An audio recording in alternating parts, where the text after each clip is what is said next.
Hey! Figuring it out. Sorry, I forgot to mention that there's Hello, a bit of people. a pause. Hi, Hi, everybody.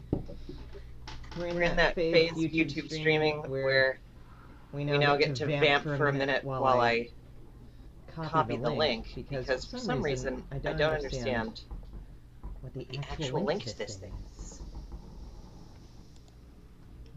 It doesn't appear to have given me the URL the way it usually does.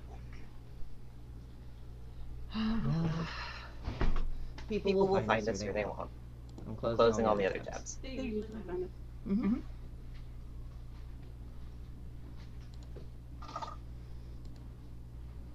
Sound up and chat if you're here. It's Saturday afternoon, June 20th, and we're back to more or less streaming at 3 p.m. on Saturdays, which I'm really happy and excited about. Yay, routines, systems, all these things. I'm here, I'm just making coffee. Chris is making coffee. No, hello. I guess we're extremely echoey. Thank you. I appreciate that. I'm not sure what to do about that. We are not saying hello in unison. I am just attempting a new... We're trying third-party software to because part of the problem I think with the streams freezing is our bitrate, and we can't choose the bitrate while we're streaming directly through YouTube. How's this? Is this better? I've disabled all audio devices except for mic auxiliary audio, and I'm depending on the chat to tell me if that is what has worked. Fingers crossed. Do you want this diluted? Since there's no milk. Yes. Yes, please. Is there still an echo that you can hear? Oh, hey, I wonder if just plain old muting the computer might help. That might, yeah. Yay! Only one input now. Okay. How is that input? Can you hear us? Good, bad, middling? There's coffee for you. And coffee for me. Yay! And a chair for me, too. Coffee as we figure these things out. Chairs have been in short supply around here because we have been... Piling them up with fabric. We have been covering them in fabric. Okay, the sampling isn't great, but no echo. I have one more remedy for that. Yay. Okay. Yeah, and there's also a lag, which we're hoping will get better over the course of the stream, but it may not. We may just need to go back to streaming direct through YouTube for this computer. There would be a lag anyway. There's always going to be a lag between I know. live and the video of live. I know. Anyways, hi folks. Intelligible, a little buzzy. Oh, right, I should mute my computer also. This is the clearest microphone we have, so I'm gonna try... Right, one last thing.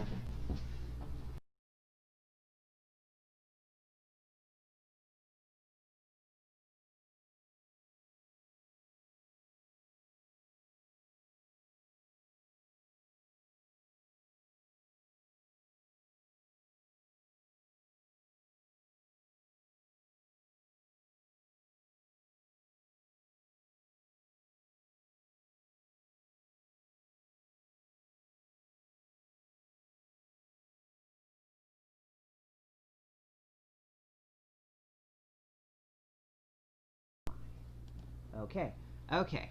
Now there should be audio again, and maybe even slightly better audio? Maybe not. Thank you for bearing with us while we figure this crap out.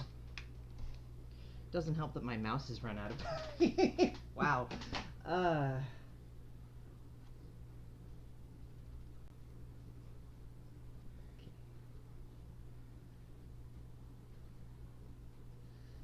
Yes. Devices. Devices and settings and layers of settings. There we go. Okay. Alright. We're here. Hopefully you can hear us. Sounds pretty good. Yay. The audio is where it's gonna be. Someday we might even, like, go in for a more than $30 USB microphone. Yeah, I think that's probably next steps. I did hear that the Sherlock people are upgrading. Maybe they'll sell us their cast-offs. Maybe. We have, I think we've mentioned before, friends here who have turned their monthly Sherlock short stories readings into a podcast, which we can link. And they're called the Baker Street Readers. Yeah, and so they had monthly readings in a tiny theater for a while, and then there was all this, so they made a podcast, and now they're also not only doing a podcast, they have also received permission to record together again, like 4 or 5 people at a time, in a much bigger space, namely the local movie theater / performance event space, where they can just all be on stage and all still be 15 feet apart. It's an old time, like, sort of classic movie theater. Like an actual theater. If you Google the Latchis, Brattleboro, you will see what we mean. Yeah. Yay. So, we're here. We made it. Hello, everybody. Hello, Naomi. Hello, Negev. Hello, Daddy Sam. We're doing okay. I hope you're doing well, all things considered. Yesterday was a big, intense Juneteenth. It feels like the first time my whole life that Juneteenth was a thing outside of Austin, Texas.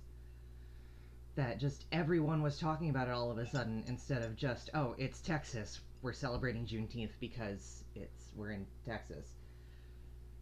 Yeah, no, I never remembered hearing about it at all in Jersey. Yeah. And when I actually looked it up, apparently it wasn't recognized in, like, the Northeast until the 2010s-ish. And at that point, I was out of school, so yeah. I wasn't... You weren't getting indoctrinated into the general... Well, state holidays didn't affect me the same once I was out of school. Yeah. Naomi says they wish it would rain already. It like drizzled a little bit here. There was like some relatively intense thundering, and then it drizzled a little. Yeah, it's really like hovering around. If it doesn't actually come down, we're gonna have to go out and water the strawberries again. And I mean, I'm excited for strawberries, but I'm also afraid that we're just feeding the squirrels and moles and... I think we're just feeding we have stray cats. We got a bunch of strawberries from our from one of our neighbors, and we put some in the back.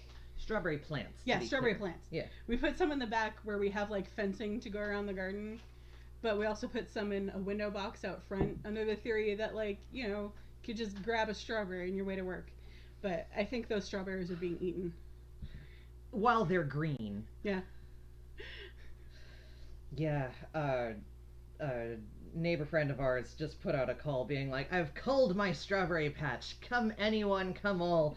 Take a bunch of tiny strawberry starters. And so we did. And they are coming up, and they are looking good. But they keep being like, green and that big, and then gone the next day. Well, the ones out front don't even get that big. Yeah. That's why I know that they're getting eaten before they're ripe, because the ones in the back started turning into actual berries before the ones in the front. Yeah. Negev says, you grow strawberries? We try. We try. We're trying now. When we first moved up here, and my mom came up to spend like a week in the summer with us, she bought us a strawberry plant as like sort of a housewarming kind of thing. Oh, was that the one the cats peed in? No. Okay. What happened to it? The cats don't pee in plants that are outside. Okay, yeah. Okay, it was outside. They're not outside. Got it. No, we planted it outside, but there was like a skunk or something. Oh, right. That had burrowed under. We have like a little deck patio. Yeah. And that's where we planted everything, and we didn't have the fencing, so it got eaten by the skunk, and then weed whacked by the landscaper. That's right. Because our landlord is very good, and he owns a construction and landscaping company, and so he just takes care of the yard. Yeah, and they just come in. Nice. And like the fencing would have deterred the weed whackers, but I'm not sure it would have deterred the skunks. No. But yeah, so that plant died. R.I.P. Yeah, and then we didn't try again for a while. But these free strawberry shoots came up. So we're trying again. Yeah. The ones in the back seem to be doing all right, though, so far. They are forming berry-shaped shapes. And the biggest ones haven't disappeared yet. Yay. Now, if it will just frickin' rain instead of thundering ominously. So, today, I thought we could talk about fabrics that are not spandex and all of the various ways we have obtained them over just this year, really. Just like the past few months, because a whole lot of these fabrics have really cool and interesting stories. And also, I am sewing up more short sleeve shirts because I am trying to reach my handcrafted butch self. And part of that is picking out the fabrics of the precise fabrics of the precise shirts that I want in this world. Where? What do you seek? The cork. It is on there. Oh, okay. I put it up there so that it would be within easy reach. As opposed to on the table where it was before. Well, I cleared off the table so that we would have a fresh start. Don't mind me. I'm What just else do looking you for a seek? pencil. Okay, cool.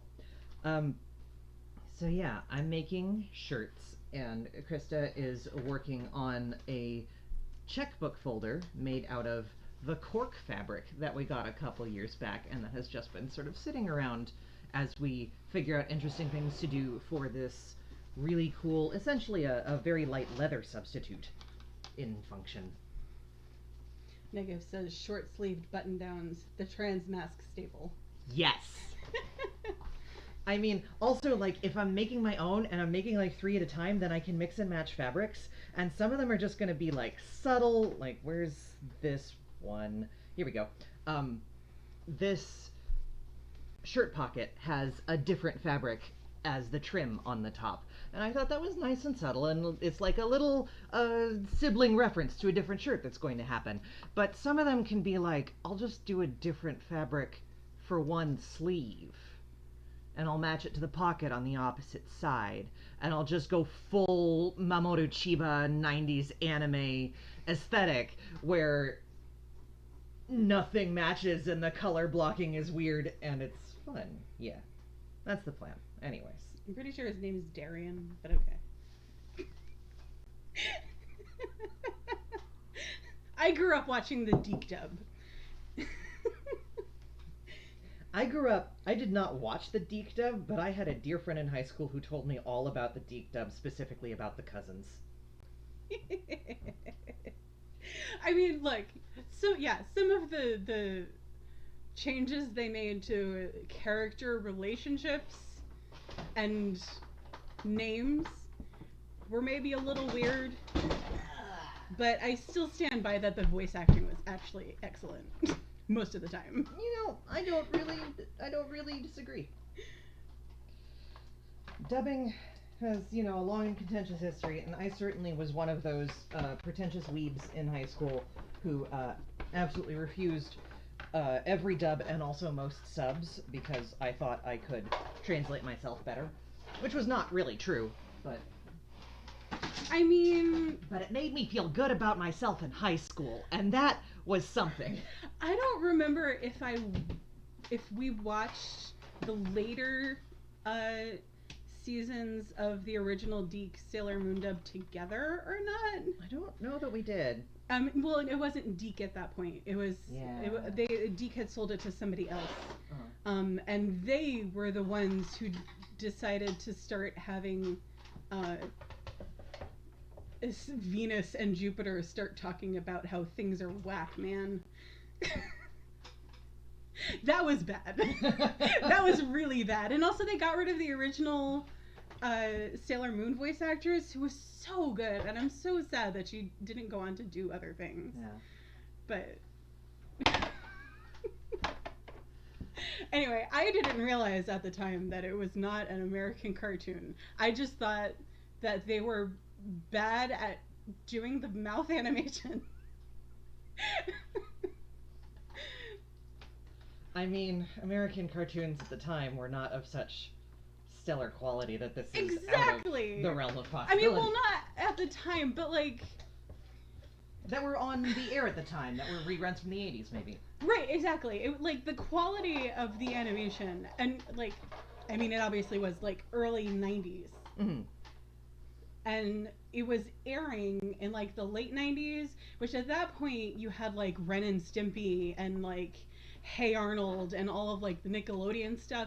And that stuff was really well animated. This just looked like it was, you know, maybe done a little bit after Gem and the Holograms. And it was. So I just accepted it as that. And at that point, I was already extremely judgmental about the animation in Scooby-Doo, so...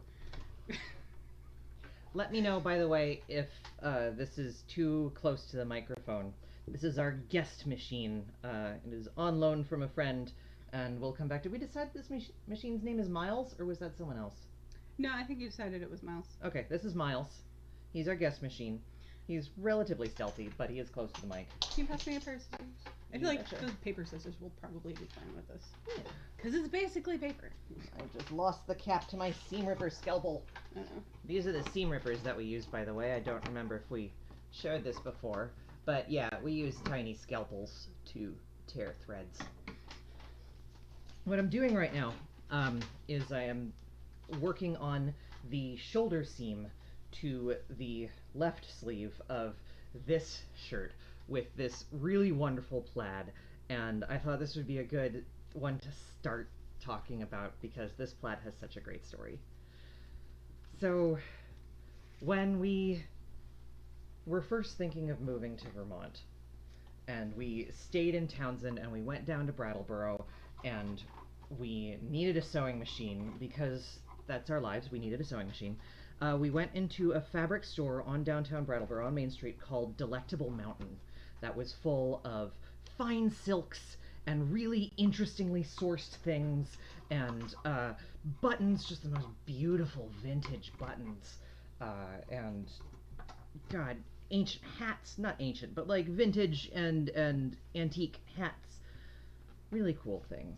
With a really cool proprietor, and I just thought, you know, this person will know where to find a sewing machine. And instead what she said was, I have 3 in the back.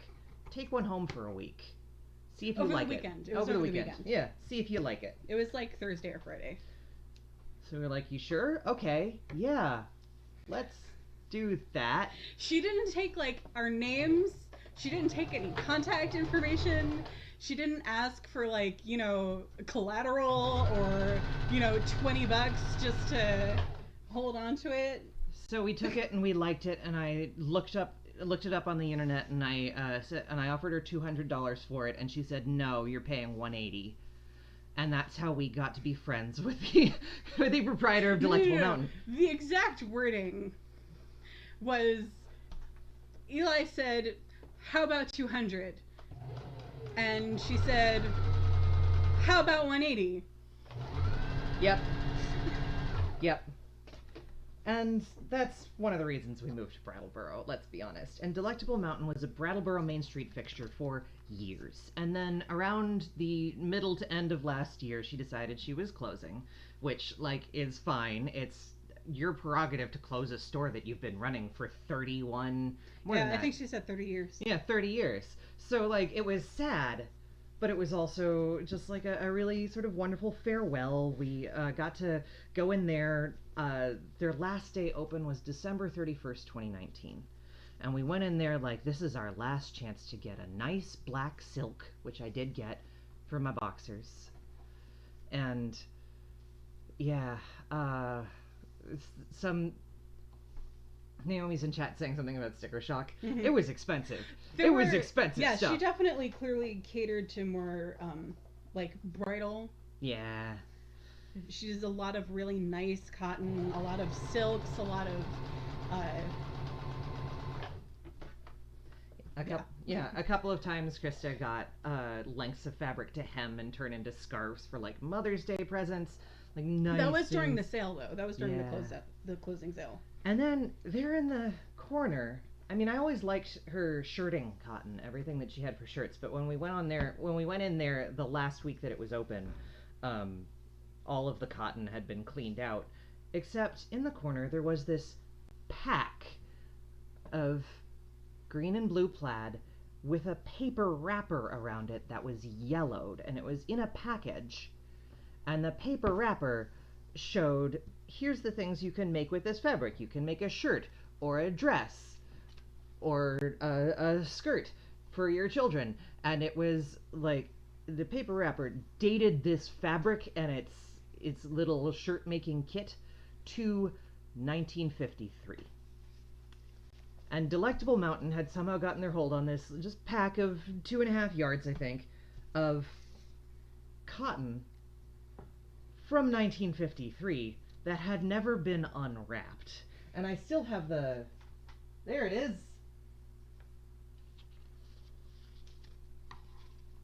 Hang on, I'm showing it to you now because it's a Dan River fabric. Dan River Wrinkle Shed Handy Cut. Big trademark. This is the wrapping that was around this fabric. Hang on, there we go.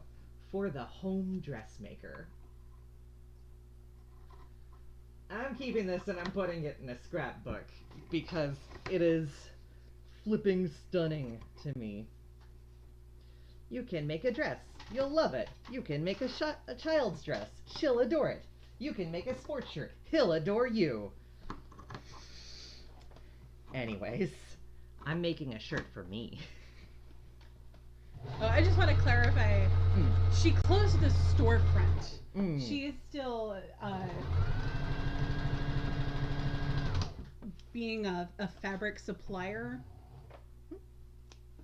But yeah, she opted to go out of retail, which is completely legit. Like, again, you do something for 31 years, maybe you want to do a slightly different thing. And my impression also is that a large part of her business was people like calling her, emailing her, and being like, I need this very specific thing for this very specific project. And you don't actually need a retail storefront for that. So I'm pretty sure she probably worked a lot with a bridal shop opened up next door to her, an independent bridal shop that makes all the dresses. So I'm sure she's probably still working with them. Yeah. She had such great odds and ends, though. When I was making that wedding suit last year, we went there just to pick out buttons because my client wanted very specific cool buttons for their suit jacket, and then different ones that sort of like matched the theme for their vest, and then different ones for their shirt. And the shirt buttons were the only ones that we had trouble with because a shirt needs, 6 to 8, depending on whether you're doing things on the sleeves or whatever, and there were like 4 there, so we found a design that we liked, and then I ordered a matching pack online that was similar. But the suit buttons that we got there were just aces. Those pewter stamped things, one had a stag on it and one had a shell on it, and it's like, you sure are a Vermont gay in a suit. That's what we did with those buttons. As if it were not obvious enough.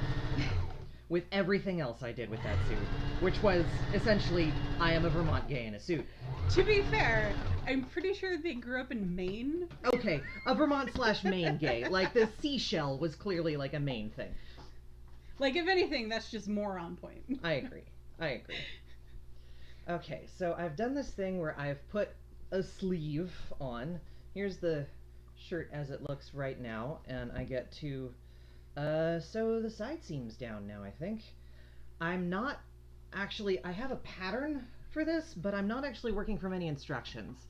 So this is a fun test of everything I learned from the wedding suit and shirt, and also just generally other shirts which I have made and made poorly in the past, is that now I'm trying it without instructions, regardless of whether I've succeeded in shirts before. Made poorly. It didn't fit. It wasn't made poorly, though. Didn't fit. It wasn't fitted properly. but it was not made poorly. Okay. Anyways, that's the tale of this fabric, the Delectable Mountain fabric, and yeah, I don't actually know if it's going to last at all, given that it's 70-year-old cotton, but we'll see. Maybe this is just my specifically, I put it on and leave it mostly open and lounge in the backyard with a cocktail shirt. That seems like what you do with cotton from the 50s, right? Sure. Yeah. I was going to say 50 years old because I still think that we're in 2000. I regret to inform you that the 21st century is 1/5 over. Oh, God. I saw a post on Twitter that was like, when I say 5 years ago, I mean 2010. When I say 10 years ago, I mean 2010. And I'm just sitting there like, when I say 10 years ago, I definitely mean like 1990. Mm-hmm. Time is weird. Time is apparently especially weird if you have ADD or are ADD adjacent. I am learning this is that that especially makes time extra weird, and it's like some things make more sense now. Anyways, do you want to talk about how we got cork? Because we went to an industry show. Yeah. When did we do that? That must have been years ago. Negative says, Krista, are you saying 2000 was 20 years ago? That sounds wrong. I agree.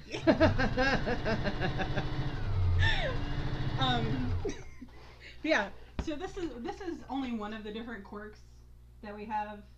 It's just very thinly sliced, so it's like you can crinkle it up and whatever, and then it's glued to like a upholstery backing. Yeah. And this one's dyed blue, and it's got this silver in it that we didn't even realize was there when because we bought it off of a catalog. Yeah. We bought this one off of a catalog. But it's a real slice of tree. Yes. Tree. Yeah. Let me go find the other. The other cork, there's a tote bag hanging up to dry, I think. We got a few different kinds of cork. The industry show must have been 2018, I think? Maybe earlier. Lord.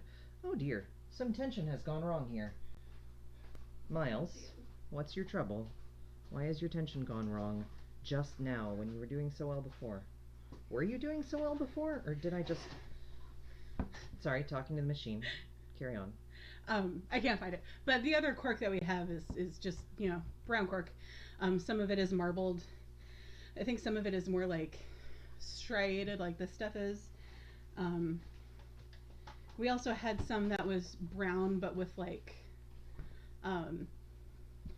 gold or brass metallic splotches.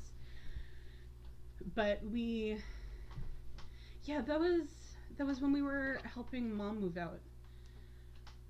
Yeah, that's right. We went to Jersey, we helped your mother move, and we went to an industry show.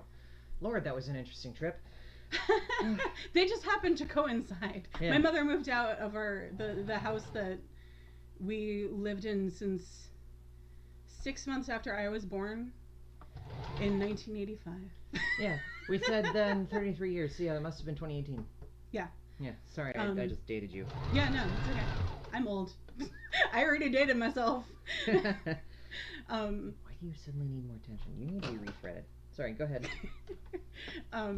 Miles needs attention. Yeah, they just happened to coincide, and so we double booked that trip, which we usually do. Yeah. We usually find work trips an excuse to turn into treat as vacations. And also there's always, or at least back then, and still sometimes there's 6 reasons to go to the greater New York City area. Yeah. Yeah, because she was in Jersey. Yeah. A 45-minute train ride into the city. But so we were looking for somebody to source binding mesh from. And I can't remember if we actually found somebody there or if we ended up just... We got that book. Right, we got a resource book because so much of the fabric industry is offline, even in 2020. By design, they're offline to keep everybody's industry secrets. Yeah, which is obnoxious. So you pay $80 and you get a book with some of the industry secrets. We paid Anyways. $80 because it was an event discount. Yeah. That book was normally, I think, $120. God. Anyways. But so we got a book and we managed to find a source through them. Yes. But while we were there, we found somebody who was selling this cork fabric. I don't think they had the blue at the time. Yeah. But they had the browns, and when they had like a bunch of, samples there, and we were like, hey, that's really cool. We can't make binders out of that. But we're so curious.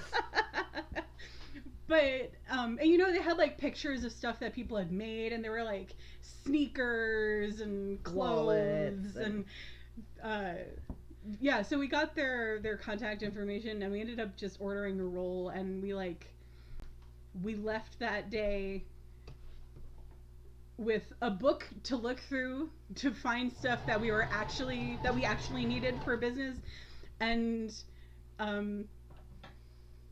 a need to brainstorm to figure out something to do with this cork fabric.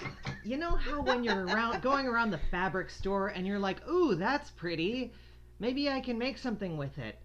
Oh God, an industry show is like that times 80.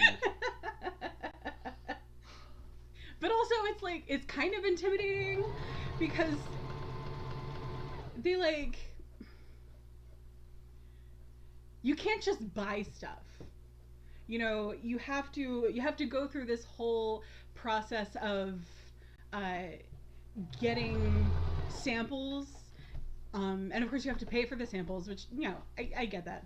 Or if you do end up buying stuff, then you have to you need the specific number, and you need to fill out this specific form, or email this specific person with all this information. They're looking for people who will buy 1,000 yards. Yeah, it's very formal. Oh yeah, no, the cork doesn't tear because of the backing, and you have to worry about it crumbling. A little bit, but yeah. it loosens up. Because it's essentially paper, right? It's very thinly sliced wood. We do have one tote bag that we have been using for a grocery bag for 2 years. Yeah. And we've put it through the wash a number of times, and it's been fine. We put it through the dryer twice, and then it started to flake off a little bit. And it's fine, don't cook it. Yeah, the edges of the because there's little holes, right? Like a cork. And the edges of the little holes have peeled back a bit, but it's still not falling apart. It's not unusable. It's just kind of looking like it's been cooked a little bit. And it's like, okay, don't put it in the dryer anymore, Eli. But the nice thing about it, crumpling, because it holds its shape like that, is that you can just fold it where you need it to be, and it it'll holds hold a crease. It's like a canvas in that way. Okay. But yeah, so we decided that we were just going to start a completely new accessories line, and we started making tote bags. Like you do sometimes when you really need to. And we've sold them at a couple of the markets in town. And I think we decided we're going to throw them up on the new website when we get it up. Yeah, we'll take pictures. We'll throw them up. The Yeah. tote bags are nice. They're sturdy. I love them. Yeah. Also, I have deliberately made this super big so that I can tailor it down later. That is on purpose, and I am satisfied with how super big it is at this moment. Because my perennial problem with making clothes for myself is that they are always too small, and this time I'm just going to leave it as too big until it's done, or mostly done, and then I'm going to tailor it. I'm not going to finish the side seams. They're going to stay unfinished until tailoring, and that's how I'm doing it this time, so there. Okay. Oh, that fabric show was also where we found the that Jabberwock fabric. Yeah. That the big multicolor foil dragon scales on that rainbow tie-dye. Solid Stone Fabrics. I think they were initially based in Australia, and now they have a U.S. branch. They're lovely. I don't know if But they'd they like were me. Italian. You're right. They were Italian. Why did I think they were Australian? I don't know. I don't even know if they'd like me saying that on YouTube, but whatever. Industry secrets can go hang. In fact, they might actually be okay with it because they're cool people. Right. So the textile industry is so full of this kind of secret keeping, partially because people who sell by the roll, by the 25 yard or the 50 yard or the 100 yard, or sometimes the 1,000 yard, really don't want inquiries from people who want 2 yards. There is just a huge amount of customer service for some companies that goes into saying, no, rolls only. We'll send you a 5-inch by 5-inch sample. If you are really, really serious and you can convince us that you're serious because you have a store, we'll send you 1.5 yards to make a sample product, maybe. But no, we will not sell by the yard, because that's the entire retail by the yard sales is a whole setup that these folks aren't set up for and don't want to be. I'm like, that's fine. That's where they are. But I really wish, as an industry, everyone could just figure out how to draw boundaries without keeping secrets from the people who actually want 50 yards. Yeah. I mean, like, that's the thing, is these people, they're not the fabric mills, but they work directly with them. Most of the time. Yeah. Most of the time they're not the fabric mills. Some of them are. Some of them are. I don't think Solid Stone is. Yeah, I think Solid Stone works with a couple of mills in Italy. Right. And these people aren't. They're not the mill. Yeah.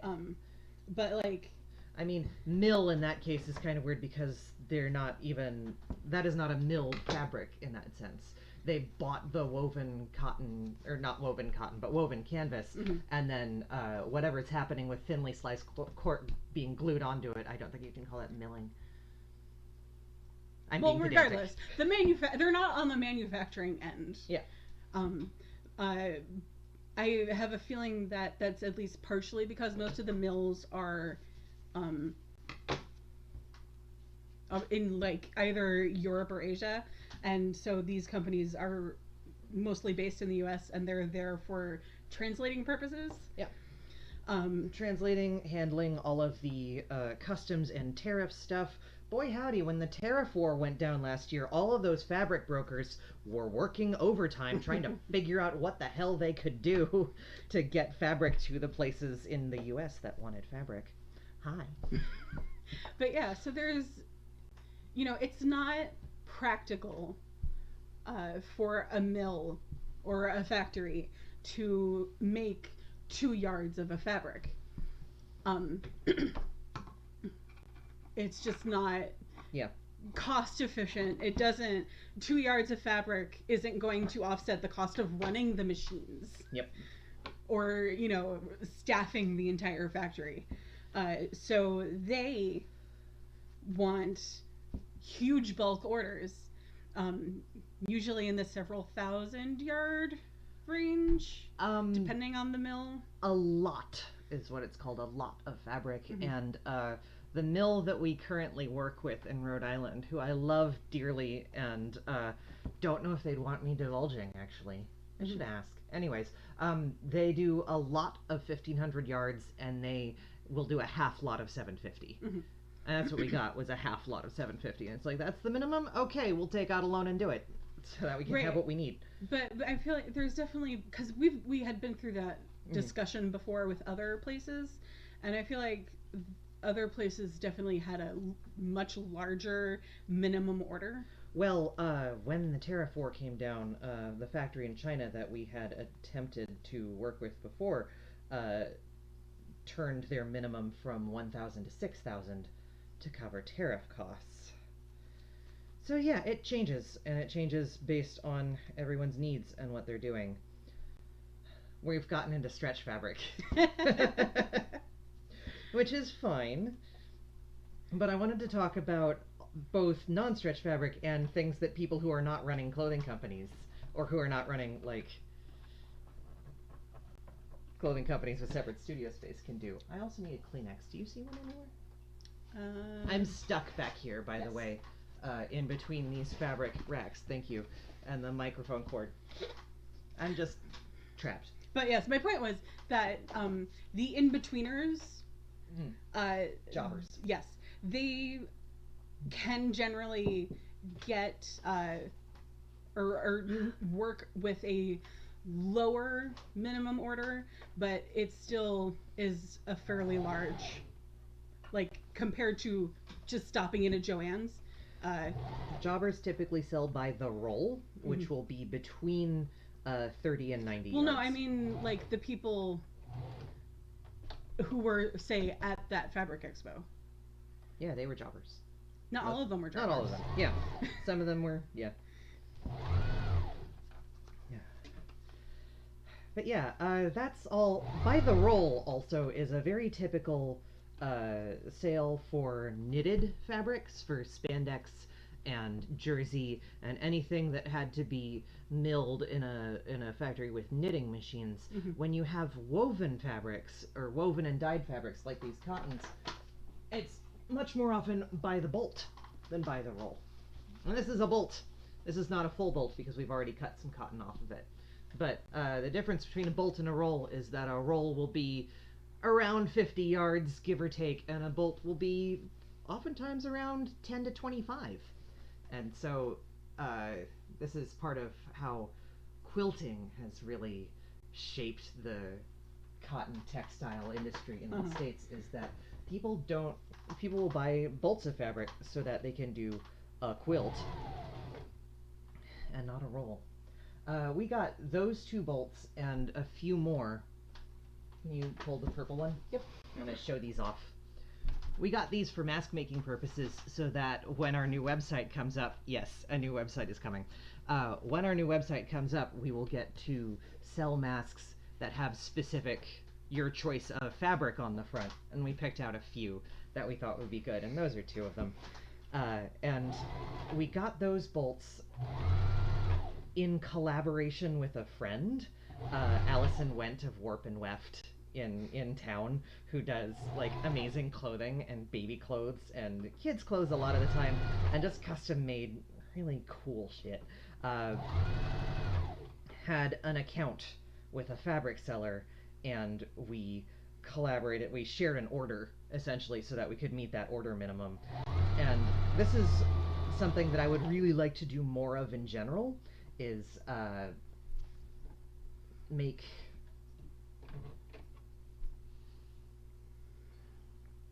is as manufacturers, as very small manufacturers, I would like to do a lot of teaming up with other small manufacturers. Because the more we team up with others, the more purchasing power we have, the more we can sway the mills to make what we want to make, or even just sway a jobber to get what we want to get. One of my long-term dreams on this front, and here we're back to spandex, but that's where we live.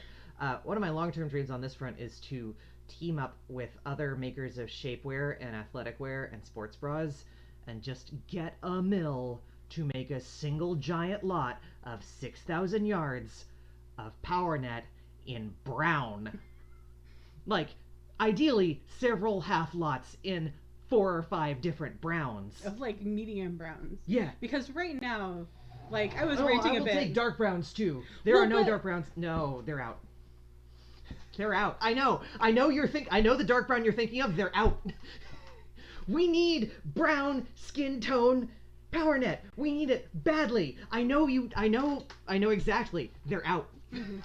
It's so frustrating. And at this point, it's like, unless all of us who want a range of skin tones in our power net band together, we can't make that order happen because the big names aren't doing it. Like the way we get brown power nets now is we get the leftovers from the big names. Eli's stealing my Twitter rant.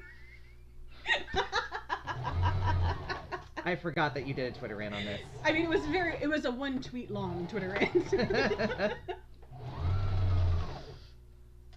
Yeah, because that's the thing, is that, like I said, the mills will only take large bulk orders. And the people who can afford to make those bulk orders, especially on multiple fabrics, are big brands, like big national brands. They are tools of capitalism and therefore of white supremacy. But anyway. So, like,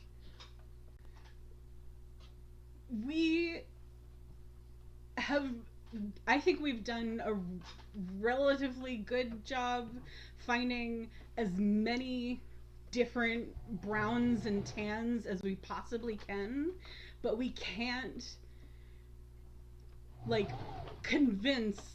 we can't go out and commission a factory to make the probably 10 or so different shades of brown that would, like, really fill out our range, because we don't have that money. What we do have the money for is to buy the extras that the mill makes, but that the big brands don't buy. Yeah, we actually source a number of our browns now from a dancewear fabric company in Texas who gets, like, cast-offs from other big orders, and they tend to have 15 yards at a time. And when I call and they say, we have 15 yards of this brown, I say, please, I will buy it all. Just send it to me. And then sometimes I call and they say, no, we don't have any more brown. And it's like, well, crap.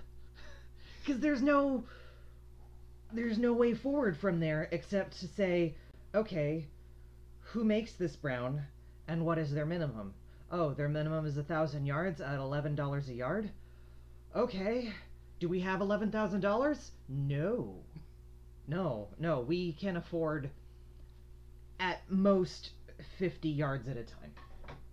And it's like, that sucks, and I want to get us, I was hoping if in 2020 we could get into a different place with that. 2020! So, like, anyway. The only skin tones that we can get with any consistency are the skin tones that are already being made. And we can get, like, one-offs if some brand makes a special one-off limited edition something or other in a darker shade of brown. But we can only get that for as long as that company is commissioning the mill to make that color. And it's the same thing for solid spandex. Well, it's a slightly different story for solid spandex. There's a wider range of browns there, but it's still like the same 4 browns. Mm-hmm. Only 2 of which tend to look like human skin. Yeah. And inevitably one will be like this vaguely brown orange. Yeah, no, it's very, very pale beige, a slightly darker beige, a very, very pink beige, like sunburned. Why the pink? I don't know, but the pink is everywhere, and it's like, I'm pretty pink. No, this is really pink. A very, very orange beige, and then a really, really dark brown. Yeah. And like, we'll get what we can, and also, can we get more, please? Anyways, there goes the skin tone fabrics rant of the week. That pink beige that we're talking about, I don't know if it's still listed there, but if you saw the Dusty Rose limited or clearance, yeah, for a while there we were selling it as a skin tone as cherry. Very briefly, because as soon as we got it in, we're like, that's not a skin tone, but we're desperate. And then we found another supplier that had a better one. This is one reason I'm so grateful that we decided to do tree names for skin tones, is because there's no shortage of tree names, and every time we go looking for skin tones, there's 6 different ones, or at least slightly different ones, on the market. A single tweet can be a rant if you're angry enough. Yes, it can.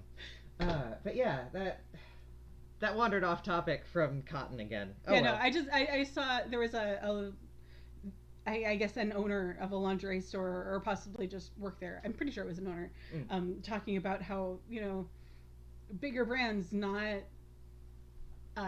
choosing not to expand their skin tone range affects smaller people down the line.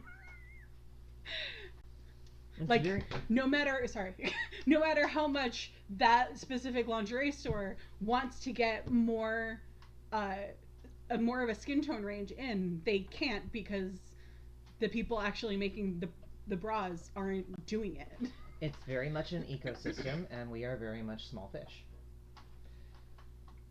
But enough about that. No, I think we said what we were going to say about that, and I'm looking over here at, because we are working from home a lot, I set up a clothing rack full of cottons, and I want to show off more cool cottons. More cool fabrics. Because, you know, I'm excited for it. This is the other one that I am making a shirt out of. And I get to switch to this once I'm done dealing with the green plaid today, which might be shortly. It's newer, and where did we get this one? Is this a mystery? This is a thrift store. This is a thrift store fabric. There's a thrift store in town called Experience Goods. Yeah. And in a corner, they have just a fabric corner where or $2 a yard fabrics. And, you know, every time we're dropping things off, but if you drop things off, you should get a reward. That's what I think. And yeah, I'm gonna have, like, it's, the white flowers are embroidered onto, machine embroidered in this very nice pattern onto this, yeah, pale blue and white. Oh, you can feel it. Printed on. Yeah, no, the raised tech really nice, and I think when I get this when I'm done with this as a shirt, I'm gonna be doing this all the time, because clothing with textures is pleasing. All right, somebody like clearly bought some really nice suiting wool and never actually did anything with it, and just dropped off the whole lot, and so we grabbed it because it was really nice suiting wool. That's just the sort of thing that happens. Huh. Anyway, Negative says, please show us more cool cottons. Yes. Okay. So there's the cool cottons on the bolt that we got in a team up order from Warp and Weft. There's the wonderful 70-year-old cotton from Delectable Mountain. There's the miscellaneous thrift store cotton. Over here, I went to fabric.com, which is a dangerous place to be, but they had in stock clear vinyl, which I want to experiment with masks that show the mouth, and no. None of those were bought on fabric.com. Pass me those two. Those were bought on fabric.com. I'll deal with those later. They had the really thin gauge, yeah, the white and the red plaid, really thin gauge clear vinyl that folks are making into masks where you can see the mouth. There's a lot of folks around here who are hearing impaired, and yeah, I think it could be useful. It might not be. Trying to figure out problems of both breath fog on the vinyl and breathability through the cotton around the vinyl have been an ongoing struggle that I am seeing other people go through. And I'm kind of excited to get into it and see what design solutions can be found. But I was on fabric.com, and they always have cotton sales, and they always have really nice things. And I was thinking about that thrift store cotton, the blue and white with texture, and how I am really going to enjoy having shirts with texture. And I'm not sure if the camera is picking it up, but this pure white cotton has embroidered flower designs down it, also in white, with with holes through it. Eyelets. Embroidered eyelets, which it's gonna be like almost translucent even without the eyelets embroidered in it, and with a really like bright, cool binder underneath it. It's gonna show that binder off so good. I'm thinking Jabberwock binder, and also that bright purple plaid binder with the gold underneath this white summery shirt. Yeah. Also, in fabric.com, they had plaids, and I believe in plaids, and I especially believe in plaids for masks right now. That's not going to be a mask, that's going to be a shirt. It's too lightweight. Well, No, actually, it's going to be a mask. I'm thinking of a different one. They're both going to be masks and also possibly shirts, depending on whether I get bored of shirt making after number 4. But, yeah, we made a few masks with a buffalo plaid on it earlier in the start of all this, before the buffalo plaid ran out, and it just felt right. It felt like this is an easy thing that everyone around here is gonna like. It's gay as hell, it's also got kind of universal appeal, and it's gay as hell, and yeah, I wanted this both as a mask front in its own right, and also as a mask backing for some of the pronoun fabrics. Yeah, the buffalo plaid we were using before, it was more of a bigger, chunkier. This is more of a gingham style. Yeah. Buffalo plaid. Yeah. So that's fabric.com. It's it sells by the yard. It's got decent discounts if you go up to a 5 or a 10 yard range. They sell more than cotton. They sell a lot of different things. If you are doing something other than cotton, order samples first, though. Yeah. Because there is no way for them to describe over the internet how it feels on you. Yeah. We use them for our winter coat fabric. Mm-hmm. Still haven't made those coats, but I was really, really glad we got samples first. Mm-hmm. And we got like 20 samples, and it was worth the cost of the samples. Yeah, we did to learn that some of those wools were not going to work. Wool and faux fur. Yeah. And like also if you are doing something like faux fur, you want a sample because then you can shake it and see how much falls out. Mm-mm.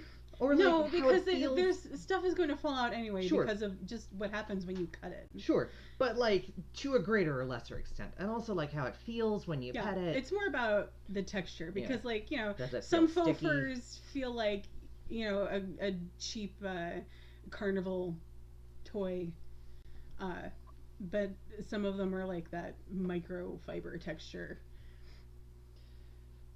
And also, if you're like me and you have various sensitivities, it's nice to get a sample and just rub it on your skin and decide whether it's going to give you a rash, which some fabrics do for me. Of course, Eli is not the one who wanted faux fur on their coat. It was me. No, totally. But like when I was looking at polyester linings for my mini cape on my coat, there was definitely one of those polyester linings that I was just, hold this against my elbow and I'm gonna hate it forever. And textures are important. Yeah.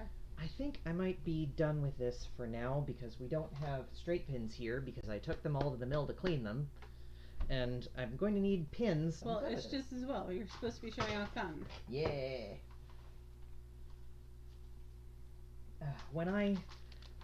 One more thing about Delectable Mountain, our lovely, now defunct fabric store.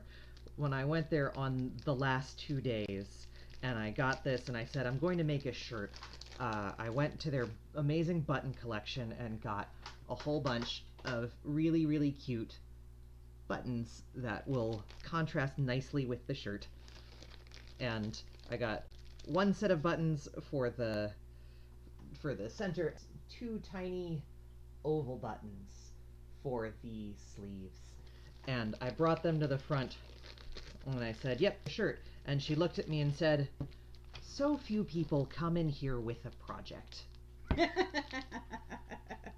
Those are free. Aw. Yeah, she gave me the buttons. It's like,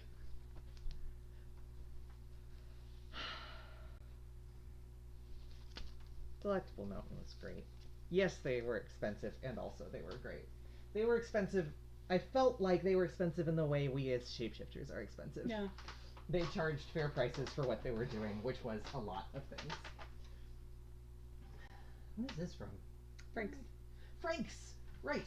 So, speaking of local fabric stores,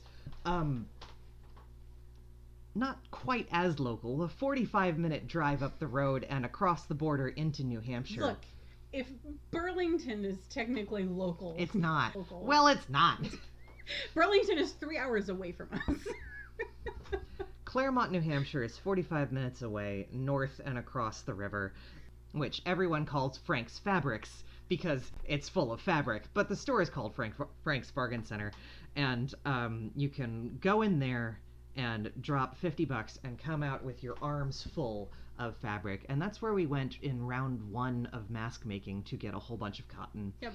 And then in round 2 of mask making, when the first cotton was done and neither of us wanted to leave the house at all, we just emailed him like, can you send us 100 yards? And he did. Well, he said he was doing that. Yeah. He told us when we first went that he Yeah. was going to be doing that. So we got an assortment, which was nice. And then this last time, I went back up there just to get like specific linings for these nice fabrics that are going to be on the outside. And then I saw this. This is not 100% cotton, I would bet. Like, very rarely does cotton. I don't think cotton. Yeah. This is another fabric to make a shirt out of, as far as I am concerned. Takes me back to my Catholic school days. I'm gay. Yeah. Green and blue plaid also is, it is not a pattern match, but it is a color match for my family's tartan. So, the Galbraith tartan. So, that has a meaning. And also gold. Gold. Shimmery gold, even from a distance. I want to reflect light wherever I go. I want an aura of butch, gay, Sailor Uranus vibes. Wherever I go, and this shirt is gonna get me there. I just want to say, one of the high schools that I was looking at going to, I went to a Catholic elementary school, well, elementary, middle school, and high school, and you know, I got to pick the high school that I went to. My older brother was already going to a school, and it was kind of expected that I would go there also. But one of the high schools, the other high schools that I was looking at, had a uniform to that plaid, and part of the reason that I was very seriously considering going there was because I really liked that uniform. I mean, if you're going to be wearing it for 4 years, that ought to come into play, I think. There we go. I mean, yeah, it was also an issue of whether or not I would get in. Because that's the thing with the Catholic schools, is you have to, like, actually pass an entrance exam. I had to pass an entrance exam for my high school. It was a magnet school. Oh, right. Anyways, so I have all of these beautiful fabrics from thrift stores and from fabric stores that I was already going to make into shirts for my weekend sewing projects. And then came round my birthday, June 5th, and my mother sent me a gift card to a fabric store in Minneapolis where she is. She's fine, by the way, and she is extremely fight the power about everything in Minneapolis, and it's pretty great to see my old mom yelling about it. Wow, I just snapped a hanger. If you heard that snap, that was this hanger giving way under the weight of this It fabric. happens.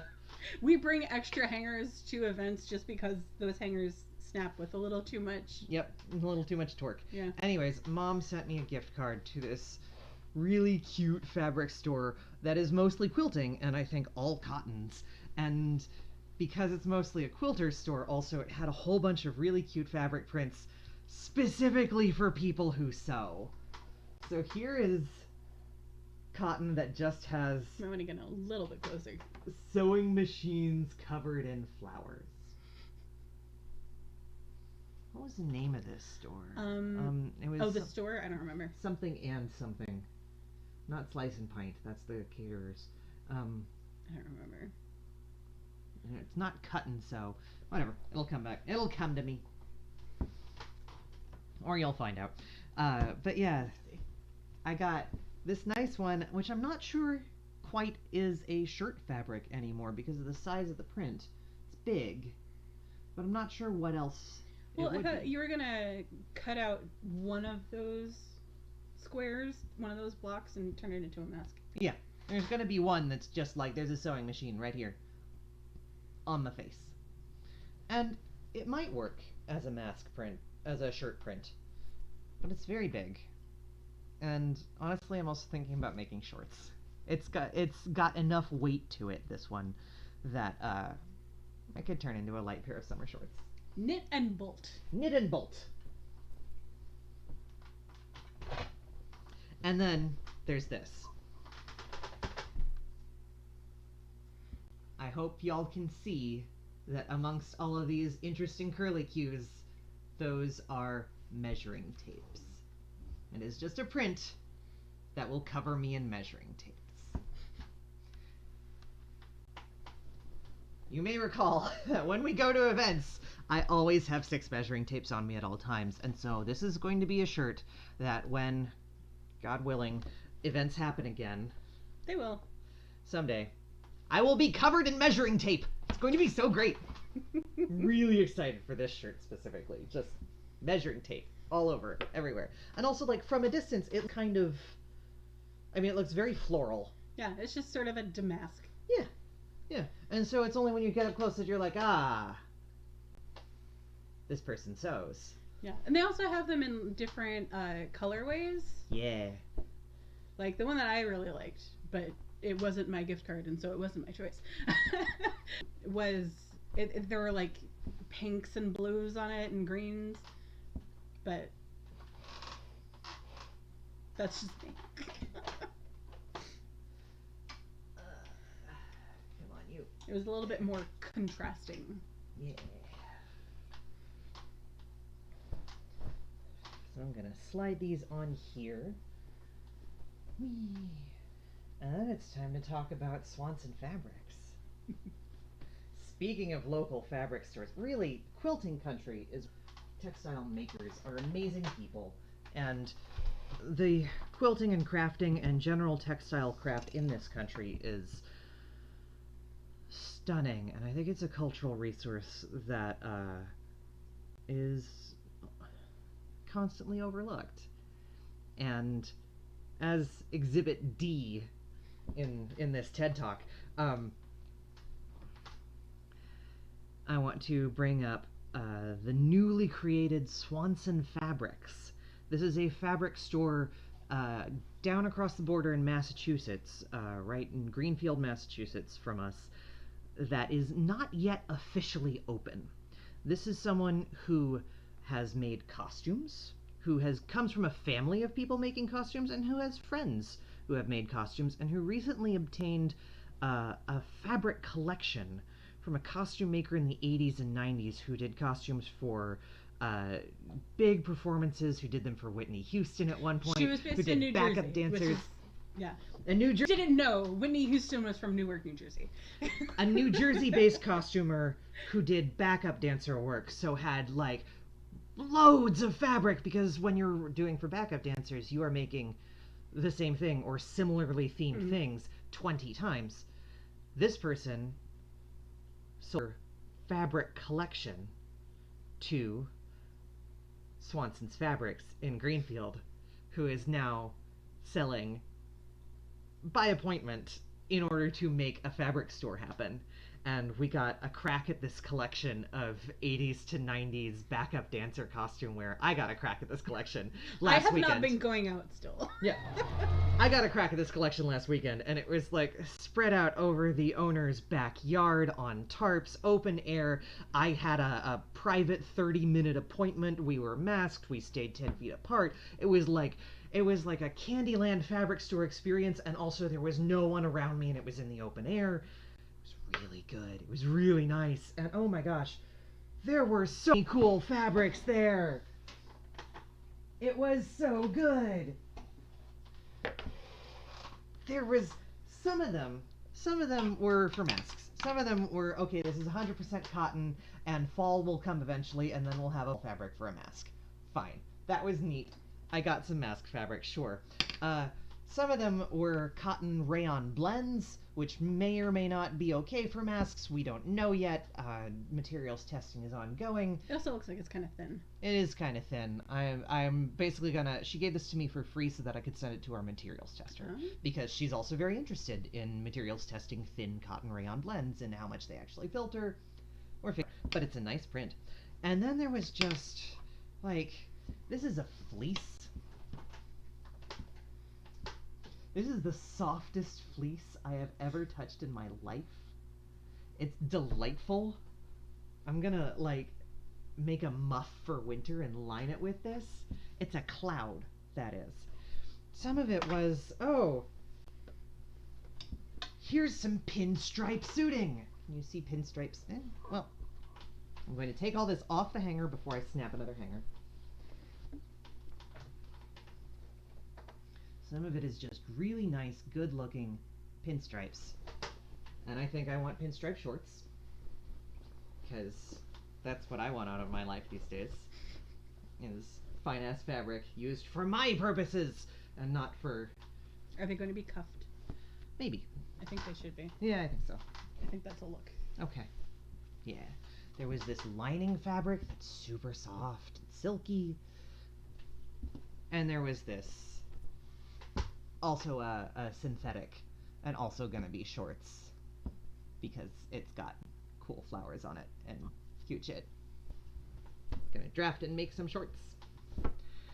And yeah, the fabric collections, like the one that Swanson Fabrics currently has, and she told me that she's looking at others, they exist all over the country now. Costumers, makers, small companies like ours, people who just accumulated bolts and bolts and rolls over the years. As we see as we see American sewers and tailors making more things right now with the increased need for PPE, not just masks, but also caps and bonnets for healthcare workers, surgical gowns, all of this. As we see more and more sewers making money and getting work out of our skills, I think we will see an increased resurgence of collections like these, of people saying, oh, I have a storage pod that I inherited from my aunt that has nothing but fabric in it. Maybe this is the moment. Maybe we use it now. Nigga wants to know what kind of materials testing you're talking about. So, right.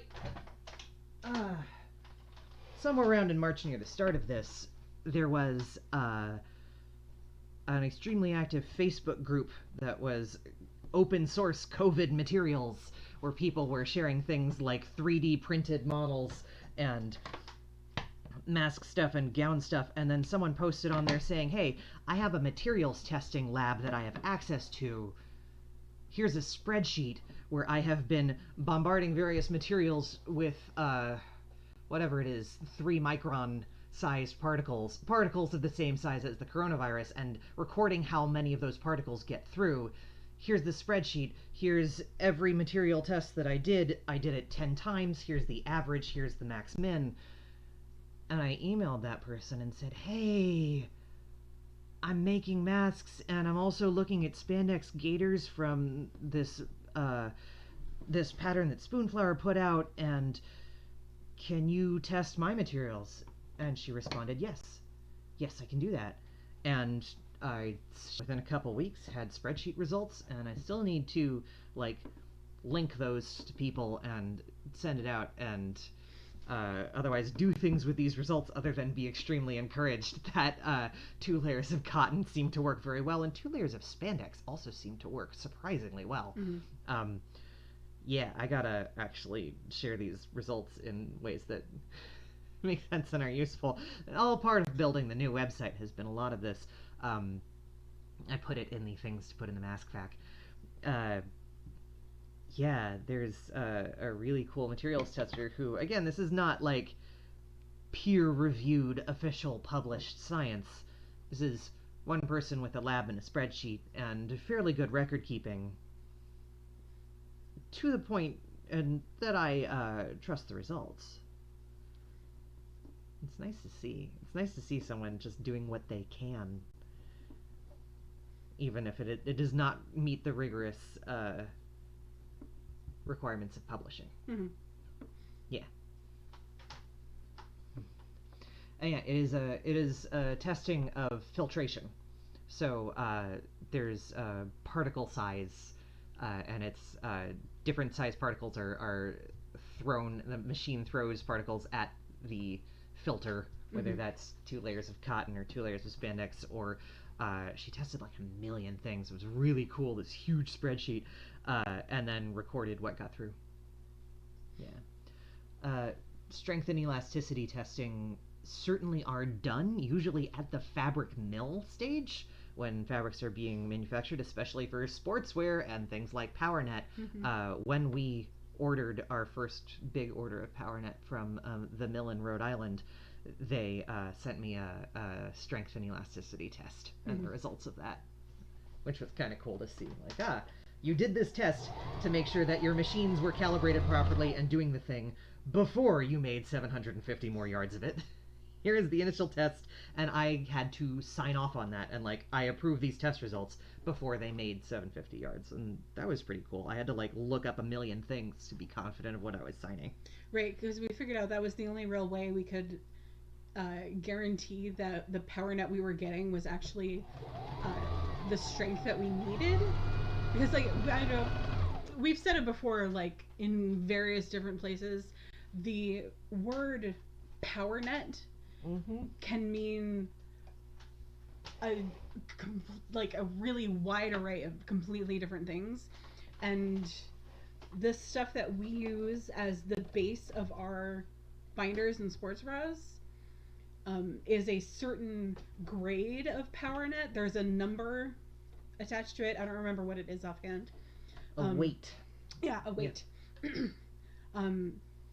And if you go down the line, or possibly up the line, Down. Again, I don't remember. Yeah. Down the line. Yeah.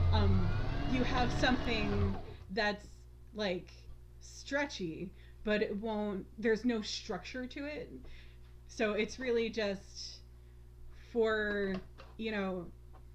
It's like that stuff that figure skaters will use to have a bare look on a part of the costume, but that it still holds it together, and it is still stretchy enough so that they can move. But yeah, it's not structural in any way. Yeah. The typically when you're buying this from a fabric store or a jobber, the number that you can get is the weight, grams per square meter, GSM. And what we have been aiming for, or what we aimed for when we work with jobbers, is a GSM of 200 or higher. You want 200 grams per square meter, and then you get it and you hold it, the sample, and you pull it between your hands, and you sort of measure the strength of it that way, or we do, because we don't have fancy lab testing machines. But our fabric mill actually sent me like several different numbers in addition to the weight, in terms of it took this many pounds of pressure to rip this. It was a lot. It took. I didn't get this report. Yeah. I didn't see it. I thought okay. You might have. I don't remember seeing it though. Or it took this many pounds of pressure to stretch this fabric to 200% of its resting length. Took this many pounds of pressure to stretch this fabric to 150% of its resting width. And then that was the maximum like rated stress, or the rated stretch before it started to tear. And it takes X pounds of pressure to get it that far, and yeah, it was pretty cool. And that's it is the elasticity, so far as I recall, is measured in the I want to say the PSI, the pounds per square inch of pressure that it takes to stretch it to its maximum stretch. See, you say 200 or higher, but we've definitely gotten PowerNet in that was too strong. Yes, absolutely. You're right. Like there's a sweet spot where it's holding everything in, but is still your normal chest movements. Breathing in is still strong enough to stretch it out. Please allow me to caveat that. We aim for a sweet spot of between 200 and 240. At about 250 GSM, you get something that... it just compresses. Yeah. That the movement of your chest, the breathing of your chest is not strong enough to stretch it out more. 250 GSM and over is like the stuff that is supposed to hold a joint in place after a sprain. Like the compression sleeves or wrist holds, Mm-hmm. those will get that kind of weight because they really want you to just not move your wrist around after you sprained it. And even then, those will come with something adjustable so that you don't cut off your circulation, and they'll say, you know, take it off while you take it on.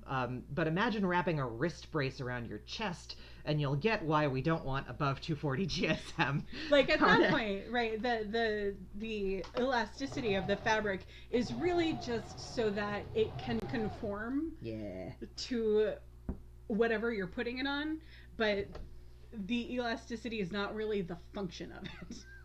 Miles is having tension issues, and I don't know why. I've rethreaded him. I'm sorry. I guess I'll rethread the bobbin. It's time to troubleshoot a sewing machine. You just have more cotton to show off. Do I? Oh yeah, I think I do. Do you want to... I think they're mostly Frank's. Well, do you want to pass me that Spoonflower print next to the Frank's print? Yes. So there's also Spoonflower. Yes, I agree. Our materials tester is a super good resource, and I'm super grateful for her. And I need to get my... I need to email her and tell her that, like, another time. Again, because she's so cool. So yeah, for cottons, there's also Spoonflower. Spoonflower is a custom printing company in North Carolina, if you didn't know, a custom fabric printing company, and they do really excellent synthetics. Like their printing process for polyesters, for fleeces, for synthetic fleeces and velvets, and for spandexes, it's glorious. Lycra. It doesn't lycra. It's specifically like that. Thank you. It's glorious. It's vivid colors. It doesn't fade. They're really strong. They do super well. Spoonflower also prints on non-synthetic fabrics like cotton, natural fabrics. I think it's cotton and linen. And there's a few different kinds of cotton that they print on. And frankly, I'm still experimenting with which ones don't fade a whole lot in a hot water wash like you need for a mask, and what kinds of prints look good. And I've tentatively concluded that Spoonflower prints on cotton look really good if they have a white background. Mm-hmm. But if they have a black background like this, which is a print that I love, this rainbow starry sky, the black is faded to like a sort of dingy charcoal, though, and that kind of takes away from it, which makes me sad. This is the Rainbow Constellations. This is the Rainbow Constellations By Emery Allard Smith. by everyone's favorite non-binary astrophysicist, Emery Allard Smith. Yeah, pretty much all of the rainbow space prints that we've done for binders and sports bras have been designed by them. Yeah. So this is also on their Petal Signature cotton, which is their cheapest cotton option. It's the default one. It's the default. It's not great. I like their cotton sateen better. I really liked their cotton poplin, but they've discontinued that. Mm-hmm. So poplin is like a shirting cotton, and I would really like more of that. But I'm also really excited for our next order because they've gotten a long leaf, which is a cotton that is used for sheets. Oh, And right. if their bedsheet cotton holds color well, then gosh, I'm just gonna use that for ages. Yeah, their cotton sateen is better. It's heavier weight and it holds that color better. But the petal cotton, yeah, just not super happy about it. It's also like, because it's a machine printed thing, it prints on the top of it. The dye does not soak through. A lot of things like that red and black plaid, that buffalo plaid, are yarn dyed, which is to say, before the cotton is even woven together, the yarn is dyed red and black, and then it's woven, and that gives you this fully saturated color. You can't do yarn dyeing when you're printing a specific color or a specific print. You can't especially even with the way they do it, because it's basically just a giant laser jet. Yeah, they're entirely digital, which is really cool. It means that users submit designs over the internet, and they can do it, and that is huge to me that you can literally design anything you want and stick it on fabric. Spoonflower is revolutionary in that sense. I love them. The laser jet method of printing cotton specifically is not as effective in saturating the cloth as screen printing, say, is. And screen printing is a more analog way of printing fabric that soaks the fabric in dye. Isn't that the way that most like non-stretch prints are done? Yep. In the greater industry? Yep. Screen printing is like a whole, again, screen printing, because you have to make the screens and make the printing blocks that put the dye down on the fabric. It has an order minimum of a lot. I don't actually know what the order minimum for a screen printing is. I'm sure it varies by factory, but I would guess that it starts in the low 10,000s. Right, because that's also a process where, like... I fixed it with the bobbin. Good job. Thanks. I feel like we watched a YouTube video. Yeah, it was a little old, but it might still be how it's done.